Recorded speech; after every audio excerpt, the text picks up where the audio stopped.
I'm the answer to your every cry. So illusion for the way behind. I bring to you good news. Oh glory, hallelujah. Ngemsombuluko umvulo tisikhombisa kuyo inyanga yakholwane ngiyanibingelela ngiyanemukela esihlokweni sethu serhapsody yabaqiniso lekuyincwadi yekukholwa yawonke amalanga ibhalwa phindze ikhishwe ke ngumfundisi lomkhulu umfundisi Chris Oyakhilome DSC nalamhla umfundisi usipha isihloko lesihle kakhulu uthi bunye bekukholwa. Umbhalo wekuvula siwuthole kuba seFesu sahluko sesine livesi leli-13 kufunzeka kanje. Size sifinyelele sonke ebunyeni bekukholwa nasekuyadini indodzana yaNkulunkulu ebudvodzeni lobuphelele kuKristu mayibongwe iNkosi. Nakacala kubhalayo umfundisi uthi kukhona lizinga lekufika ebudvodzeni lobuphelele kwelibandla la Jesu Kristu emhlabeni wonke lelilinzele ukuthi lifike kulo ngaphambi kokuhlwithwa kwelibandla. Lokhu akusho ukuthi wonke umuntu utawukhula ngelilanga linye ngobe sisazuza imphefumulo. Ngakho-ke kutawuba nebantwana labangemaKristu futhi kutawuthatha isikhathi kubacecesha nekubakhulisa evini. Kodwa abantu baNkulunkulu bayanza, bayacaphela futhi baba munye ekukholweni. Ligama leNkosi malibongwe. Uyachubeka ke umfundisi uthi lokhu kutawuqhubeka kuthi made kufika isikhathi lapho kutawuba nebunye emoyeni lokwenda abantu baNkulunkulu babe munye ngalendlela lwati lwelivi kanye nemsebenzi wamoya longcwele mayibongwe iNkosi. Lokho leli verse lekucala lesitshela kona akusiyo indvo letawufezwa ezulwini kepha kutawuba ngilapha emhlabeni.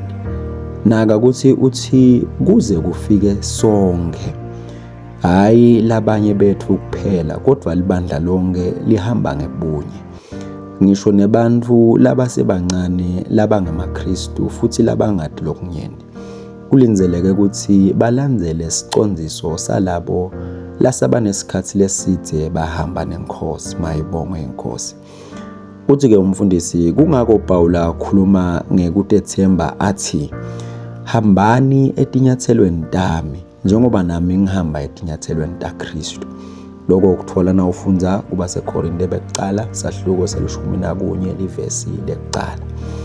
Wathi ngilingise ngobe abelandzela iNkosi.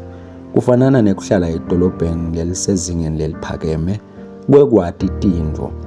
Nanome umuntu angakaze aye esikolweni utawufana nalabo basedolobheni ngobe ufunza ngendlela yekwenda kwalapho edolobheni. UKristu sonke sihlala edolobheni laNkulunkulu lelungumoya. Kodwa esikhundleni saloko nite entsabeni Siyoni ekhaya laNkulunkulu lophilako eJerusalema yasezulwini esibhimbini setingelozi letingenawubalwa.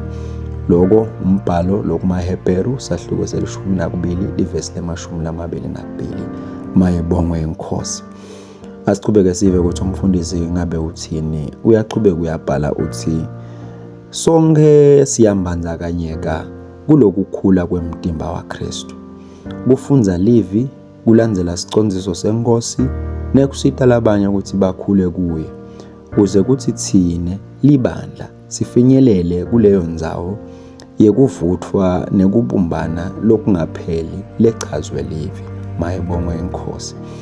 Uthi ke umfundisi yenda konke lokusemandleni akho ukuthi udlale inzima yakho.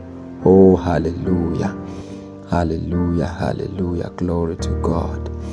Ngicela sisho umthandazo nidawusho emva kwami ngalokudayelekile babe lothandzekako. Ngiyabonga ngemsebenzi wamoya longcwele nangelwati lelivi lakho leliscondzisa futhi lisende sikhule kuKristu. Ngitinikela kude ngibe sibonelo lesihle kulabo labatawungena ebandleni. Njengoba ngilandzela Kristu ngibacondzisa labanye ngemavi ngetento nangekutinikela kwami kini. Ngiyabonga ngemusa wakho lo ngivumela ukuthi ngihambe ekuhlakanipheni kwakho naseqinisweni lakho ongemalanga. Egameni la Jesu, amen. Lamhla-ke nawuqhubeka nesifundo ufunda kubaseFesu sahluko sesine livesi leli-11 ugcine evesini leli-16.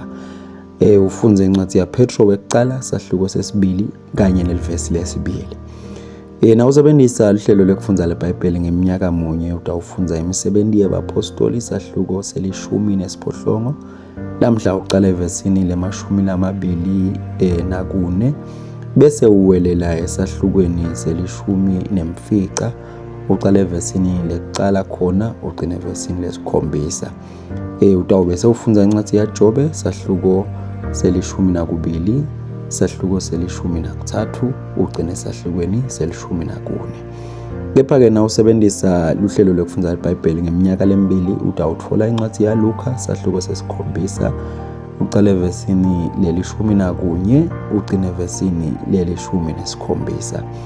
Bese-ke ufunza incwadi yaJoshua sahluko sekucala nesahluko sesibili.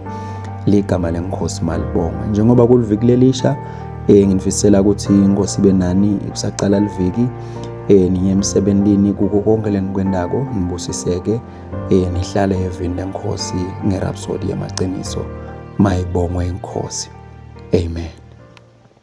Themba ukuthi ubusiseke kakhulu usafunza nathi incwadi yeRhapsody yamaqiniso. Kungako sikunika leli thuba ukuthi nangabe ufise kwenda Jesu Kristu ukuthi abe inkosi yempilo yakho ungashona ngomthandazo emva kwami ukholwe ngenhliziyo yakho yonke uthi Nkosi uNkulunkulu, ngiyakholelwa ngayo yonke inhliziyo yami enkosini Jesu Kristu, indodana yaNkulunkulu lophilako. Ngiyakholwa ukuthi wangifela nekuthi uNkulunkulu wamvusa kulabafile. Ngiyakholwa ukuthi uyaphila lamhla. Ngiyavuma ngemlomo wami ukuthi Jesu Kristu uyinkosi yempilo yami kusukela lamuhla. Ngaye nangeligama lakhe nginekuphila lokuphakathe. Ngidelwe kabusha. Ngiyabonga Nkosi ngekusinzisa impilo yami. Nyalo sengumntwana kaNkulunkulu.